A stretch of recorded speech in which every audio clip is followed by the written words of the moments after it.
run we've been waiting for.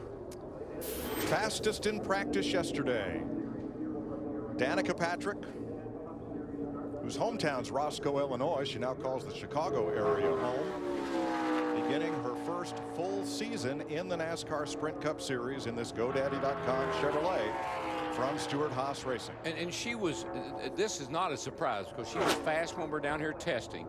This is one of the best cars in the test. She came right back down here, and this car has been fast every time it's been on the racetrack. Danica will run for Rookie of the Year this season, but she's not a Daytona 500 rookie. She made her Sprint Cup debut in the Great American Race last year, the first of 10 Sprint Cup starts.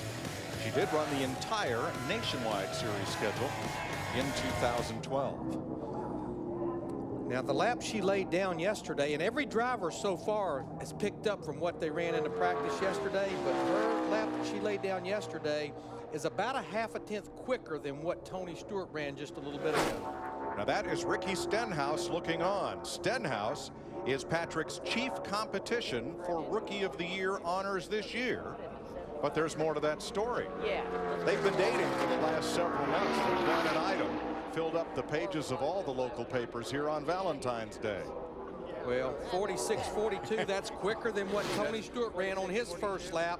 And she should pick up about 5.5 to 6 tenths, which is going to put her in pretty good shape. And you can see right now on the tracker, that's where she's tracking. She ran 45.86 yesterday. Based on what I've been seeing, there should be about a tenth improvement over yesterday. If that in fact holds true, this is going to be a whale of a lap.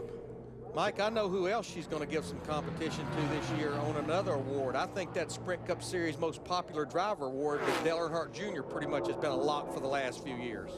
Patrick started on the pole for the Nationwide race here last year, and she knocked the boss off the pole. Yes, 45.817, 196.4 miles an hour for Danica. That's a great lap, guys.